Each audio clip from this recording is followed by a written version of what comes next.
अस्सलाम वालेकुम। आज की इस वीडियो में हम देखेंगे मॉडल क्लास के बारे में कि कैसे डेवलपमेंट के अंदर क्लासेस का यूज़ होता है। बेसिकली जितने भी ऑब्जेक्ट्स हमने रिप्रेजेंट करने होते हैं ना डेवलपमेंट में, जैसे ये आपको एक इधर ग्रिड व्यू में नज़र आ रही हैं, प्रोडक्ट्स आ रही हैं। तो एक प्रोडक्ट जो होती है, अब उसकी इमेज है, नेम है, प्राइस है, क्वांटिटी है, इस तरह की काफ़ी चीज़ें हैं। तो उन सबको एक जगह इकट्ठा किया जाता है एक ऑब्जेक्ट के अंदर, एक क्लास के अंदर। तो हम क्या करते हैं, इस तरह से फिर हम अलग अलग लिस्टें नहीं बनाएंगे। हम क्या करेंगे, उस ऑब्जेक्ट की एक लिस्ट बनाएंगे जिसके अंदर सारी प्रॉपर्टीज़ होंगी। तो क्लास बनाने के लिए क्या करना है, एक न्यू फाइल इधर क्रिएट कर लें। अब जैसा कि हमने फ्रूट्स की लिस्ट लेनी है या किसी भी चीज़ की, तो उस हिसाब से क्लास बना लें। एक क्लास बन गई। फिर आ जाते हैं कि उसके अंदर एट्रीब्यूट्स, जैसे नेम हो जाएगा, उसकी प्राइस हो जाएगी, क्वांटिटी हो जाएगी, फिर उसकी हम डिस्क्रिप्शन ले लेते हैं। ठीक है, तो ये चार प्रॉपर्टीज़ हो गई फ़र्ज़ किया। अब नेक्स्ट जो चीज़ आती है क्लास के अंदर वो होता है कंस्ट्रक्टर। तो कंस्ट्रक्टर यूज़ होता है इनिशियलाइज़ करवाने के लिए ऑब्जेक्ट को। तो जब ऑब्जेक्ट इनिशियलाइज़ हो रहा हो तो साथ ही ये वेरिएबल्स भी हमें इनिशियलाइज़ कर देने चाहिए। अभी आप देख सकते हैं कि यहाँ पे एरर्स आ रहे हैं। तो एरर क्या आ रहे हैं, ये फील्ड्स नल नहीं हो सकती, इनमें कोई ना कोई डाटा लेना ज़रूरी है। तो फ्लटर के अंदर चूँकि नल सेफ्टी इंट्रोड्यूस हुई है, तो वो क्या करती है कि या तो हम इनको इनिशलाइज़ करें लाजमी तौर पे, और या फिर इनको हम लेट मार्क करें, क्योंकि ये बाय डिफ़ॉल्ट ये नलेबल नहीं होते, इनको नल नहीं रखा जा सकता, इनमें कोई ना कोई डाटा होना ज़रूरी है। सो इनको चूँकि हमने इनिशलाइज़ करवाना है कंस्ट्रक्टर के अंदर, तो कंस्ट्रक्टर में चलते हैं। कंस्ट्रक्टर बनता है क्लास के नाम से ही, और इसके अंदर ही करली ब्रेसेस लगा के यहाँ पे अब लेते हैं हम फील्ड्स को। जिनको रिक्वायर्ड रखना है उनके पीछे रिक्वायर्ड लगाना पड़ता है। जैसा कि नेम हमें लाजमी चाहिए, तो हम क्या करते हैं, दिस डॉट नेम, उसको रिक्वायर कर देते हैं। अब ये एज अ प्रॉपर्टी काम करेगा जहाँ भी हम इसको कॉल करेंगे। जैसे हम एलिवेटेड बटन को या दूसरे विजेट्स को हम कॉल करते हैं, तो वो उनके अंदर प्रॉपर्टीज़ हमें पास करना होती हैं। सेम वैसे ही ये भी काम करेगा। फिर आ गया कि हमें प्राइस भी लाजमी चाहिए, तो उसको भी हम कर लेते हैं रिक्वायर। फिर डिस्क्रिप्शन है, अगर कोई पास नहीं करता तो बाय डिफ़ॉल्ट अगर इसको एम्प्टी रखना है तो हम इस तरह से उसमें डिफ़ॉल्ट वैल्यू सेट कर सकते हैं। और क्वांटिटी भी ऐसे ही हम ले लेते हैं कि अगर उसमें नहीं आती कोई चीज़ तो क्वांटिटी क्या होगी, बाय डिफ़ॉल्ट ज़ीरो होगी। तो इस तरह से आप देख सकते हैं कि एरर रिजॉल्व हो गए और ये एक नॉर्मल क्लास बन गई है। अब इसी क्लास को आगे जब हम डेटाबेस करेंगे या एपीआईज़ का इस्तेमाल करेंगे, तो हमें ना कुछ मेथड्स की ज़रूरत पड़ेगी, क्योंकि ऐसे ही क्लास के अंदर ये जो वेरिएबल्स में डाटा मौजूद है, आप इसको कहीं और परसिस्ट नहीं कर सकते।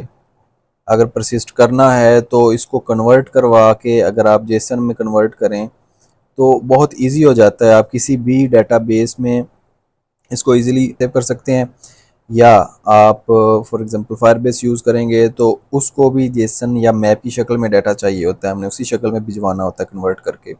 और जब वो वापस हमें रिटर्न करता है तो वो रिटर्न भी उसी शक्ल में करता है।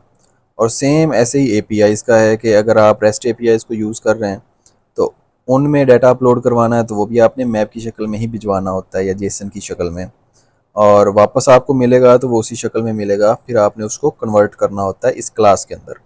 तो हम उनके लिए भी ना मेथड बना के देखते हैं।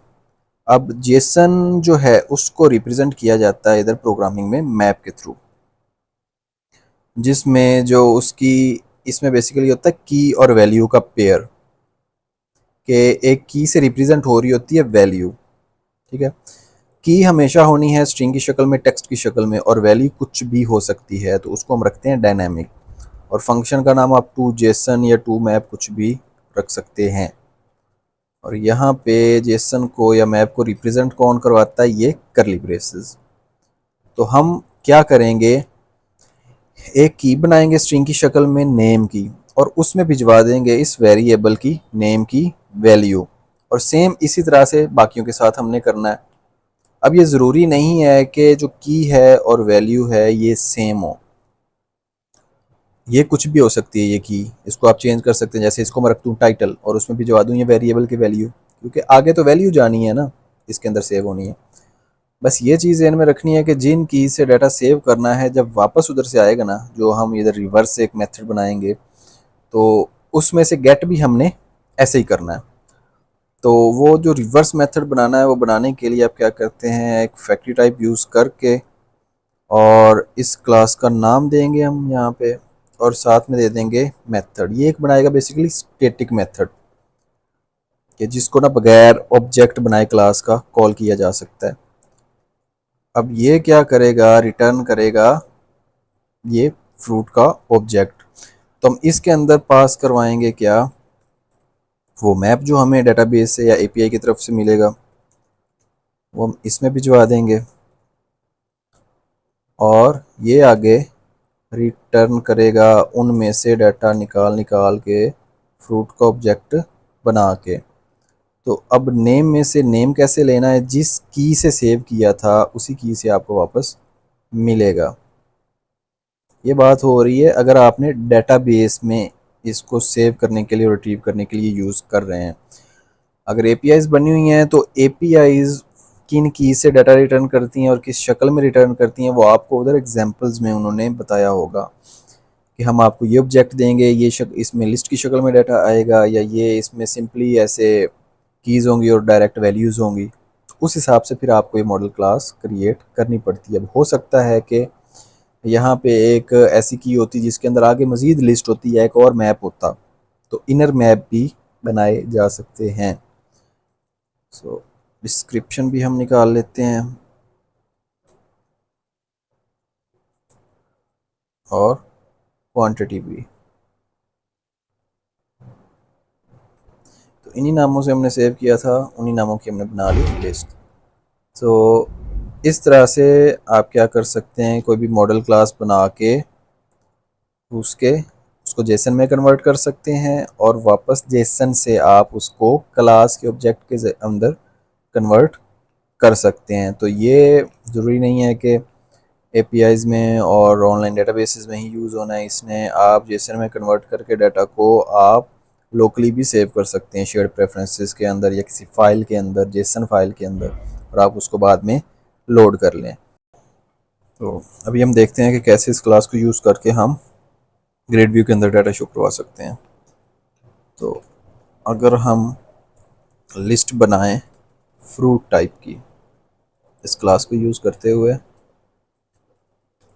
फ्रूट्स की एक लिस्ट बना लें और इसमें ऐड करें कुछ फ्रूट्स। तो फ्रूट्स के हमें इसमें ऐड करेंगे ऑब्जेक्ट्स। अब फ्रूट का ऑब्जेक्ट यूज़ किया तो देखें जितनी प्रॉपर्टीज़ हमने रखी थी रिक्वायर्ड, तो वो इसमें ऐड हो रही हैं कि वो लाजमी हमने देनी ही देनी है। जैसा कि इधर मैं लिख देता हूँ एप्पल, उसकी प्राइस, और फिर अगर डिस्क्रिप्शन मैंने देनी है तो वो भी ऐड कर सकता हूँ, और क्वांटिटी भी। ठीक है, सेम सेम इसी तरह से हम इमेज भी ले सकते थे कि इमेज का यूआरएल अगर आपने नेटवर्क से इमेज शो करवानी है या कुछ इस तरह का, तो वो भी ऐड करवा सकते थे। तो अभी फ़िलहाल हम यही दो चीज़ें लेके चलते हैं। इस लिस्ट को हम अब हर जगह यूज़ करेंगे, इसी की लेंथ यहाँ पे आ जाएगी और फिर इसी से हम नेम उठा के और प्राइस उठा के यहाँ पे शो करवाएंगे। फ्रूट्स, अब फ्रूट्स के ऑब्जेक्ट के अंदर जब इंडेक्स हम लगाएंगे तो हमें मिलेगा फ्रूट का ऑब्जेक्ट फ्रूट्स की लिस्ट के अंदर से। तो उसके अंदर आगे फिर प्रॉपर्टीज हमारी मौजूद है, जैसा कि नेम हमने यहाँ पे शो करवाना था, यहाँ पे प्राइस शो करवानी है, तो हम क्या करेंगे, फ्रूट गेट करके उसकी प्राइस यहाँ पे शो करवा देंगे। तो इस तरह से करके कुछ काम चलेगा। ठीक है, तो जैसा कि देख सकते हैं आप, ये चीज़ें प्रॉपर्टीज़ अप्लाई यहाँ पे हो गई हैं। तो इस तरह से इजीली जो मॉडल क्लास है हमने बनाई, वो आप कहीं भी डाटा शो करवाने के लिए, डाटा को सेव करवाने के लिए यूज़ कर सकते हैं। तो आई होप इस बात की आपको समझ आई होगी। मिलते हैं इंशाल्लाह नेक्स्ट वीडियो में। अपना ख्याल रखिएगा। अल्लाह हाफिज़।